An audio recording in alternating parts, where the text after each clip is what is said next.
Hey, hello there guys, my name is Anthony and welcome to Let's Play RuneScape episode 4. As the title already says, we're almost there. Now, where are we almost? Getting the quest cape, of course, or at least by the end of this episode. Once again, I've made some crazy progress and today it's time to share that with you guys, so let's go and start with the content. The first quest I did is possibly the most annoying quest in this entire game, rat catchers. There are just so many things that can go wrong, like getting caught by guards or losing your cat, that I can't understand that many people don't like this quest. Now, I must say that I did quite well, I think. I did get caught by the guards a few times, but it wasn't as bad as I remember. After completing the quest, I got 2 quest points and 4.5k thieving XP, and I also got a thieving level to level 45. Next up, I did Shades of Morton. You simply can't do this quest on your own since you need to repair a temple, which is impossible to just do by yourself. I was very lucky that I was streaming, so a bunch of people helped me out there, so thanks a lot guys. I think this quest is great to do because you unlock the minigame teleport to Morton, which is pretty nice because it saves you quite a lot of money, so you don't have to buy the teleport scrolls. After this, I did the quest A Forgettable Tale. Now this quest can be quite fun, but also annoying. You have to wait for Kelda hops to grow, and I simply don't like waiting.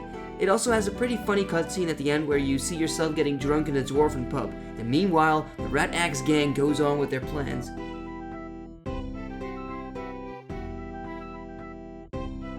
Then I did Sheep Herder, which many people don't like, but I think it's very easy. It didn't take me too much effort to lure the sheep to their death. I know it sounds sad, but it's true.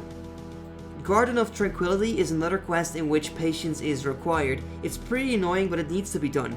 In between, I did a farming trip and got level 58 farming and 1200 total. After this, I finally finished the quest, and in total I got 174 quest points, so we're getting closer to that 200 mark. Just like in the previous episode, I did the Tears of Gothix minigame and got some free hunter experience. This time I got it to level 17. Normally a hunter is a pretty quick skill, but on the low levels it's a big pain, so I'm very happy to have this minigame. I started to prepare for some more quests, so I trained my skills up a bit.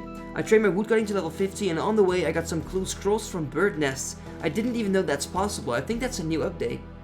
During the next farming trip I got level 61. Yes, 61, that's because of the papaya trees. They give amazing experience. I also thought that it was time to train some magic, so I started teleporting to Camelot and got it to level 55, and later on I did some alching to get it to 56.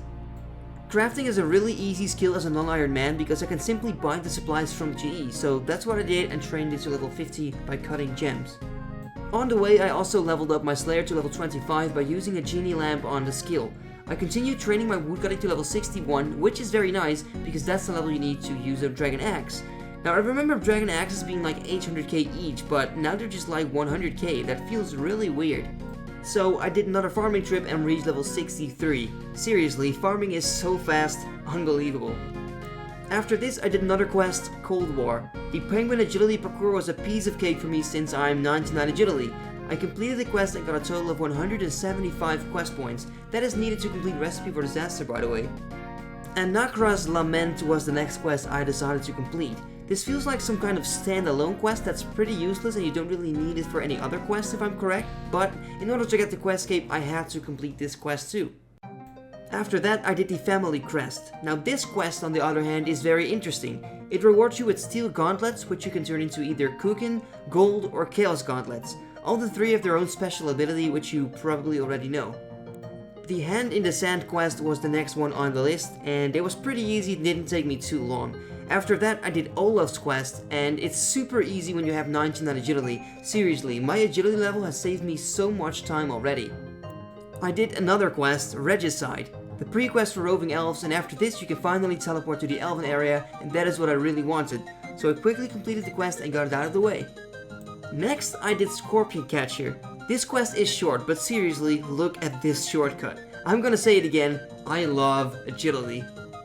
One of the weirdest quests in this game is probably a Saul's Bane. A little kid named Tolna falls into a creepy cave and turns into a monster. It's a very sad story, but don't worry, Tolna survives.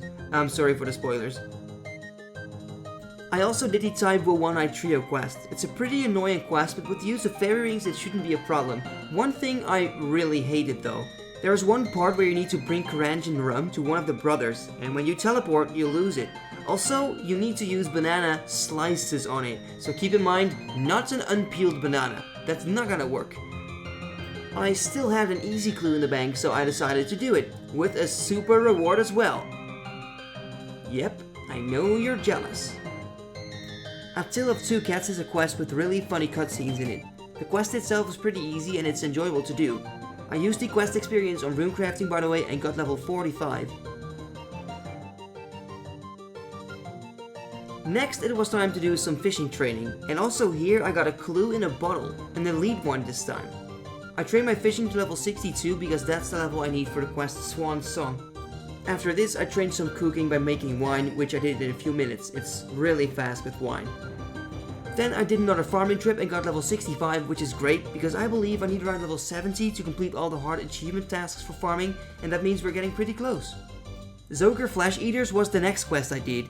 This boss is only weak against Ogre Brutal arrows, but my range is very low, so I decided to kill it with magic anyway. I completed the quest and leveled up my range to 40, which is needed for the Temple of Ikov quest. Now another quest I did was Watchtower, which is good because now I have access to the Blue Dragon Cave and I can use Watchtower teleport. Next on the list, Tower of Life. It's a really easy quest and it took me like 10 to 15 minutes to complete it. It's also a quest that is needed for certain achievement diaries, so it's not bad to complete it. Throne of Miscellanea is one of my favorite quests. Not because of the quest, but because of the kingdom you can run after you complete it. I will not start investing in the kingdom before I have completed the quest Royal Trouble though. Temple of Ikov was the last quest I needed for Desert Treasure, so it's a very important one to complete. I just can't help it, but every time I get to the Limpert root part, I have to laugh. I've never spoken to this witch before on this account, and the first thing my character says is, "I have got you the Limpert roots." That feels like going to a random stranger on the street and saying, "I've got you the coffee." Okay, but anyway, I killed Lucian and completed the quest. Now before I was actually going to complete Desert Treasure, I wanted to do some other stuff first. So first I did the quest Spirits of the Elite, which is a very easy quest to do and gives some nice prayer experience, and then I started training my Thieving and Bandits. Now I've never really blackjacked before, but I must say that it's really fast XP. When I got level 50 Thieving, I also reached a total level of 1300, that's not bad if you ask me. So I continued training Thieving to 53 because that's what I needed for the Desert Treasure quest. Back in the day, I was always dreaming about that quest. Only the mightiest players were able to complete it to possess the ancient magics. I looked up to the people in Castle Wars in full Aram and Ice Barrage because I thought I would never be able to achieve that. Now I've grown older and I've realized how easy this quest actually is, at least with prayer on a normal account. And also a fun fact maybe, the very first video I made on this channel was a Desert Treasure guide on how to kill the bosses and beat the pyramid. I released this video 1 week after the release of Old School RuneScape. It was the first video to get me some subscribers, so that's a pretty cool thing to remember. So after failing the pyramid only once, I finally made it to the end and completed the quest. We now have the Ancients spellbook. The next quest on the list was Roving Elves. It's a really short quest, but I had to kill this high level moss giant with no armor and no weapons. Now luckily I was allowed to use a super combat potion, so I did this and defeated the giant with ease. I have chosen the bow at the end of the quest because I will buy a DFS later anyways, and the bow looks really awesome in my opinion. After this I did one of my favorite quests, Framenic Isles. I remember training my fletching to 99 in Nadesnot back in the day when my grandma was still alive.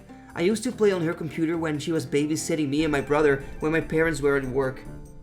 I used super recoils and super combat bots to kill the Ice Troll King and completed the quest. When I get level 55 defense, I will be able to wear the Helm of Nadesnot, which is pretty cool. Now if you think I've done some hard quests already, then take a look at this one. Legends quest was my next target. It was a pretty hard quest and I failed every now and then, but in the end I managed to complete it. I put all the experience I got on hit points because my level is quite low compared to my combat.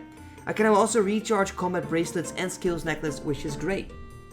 After doing another farming trip, I got level 67, which is awesome. Every day I get at least one farming level, isn't that amazing? Anyway, I decided to train some more woodcutting to level 68 because that's the level I need for Grimtails.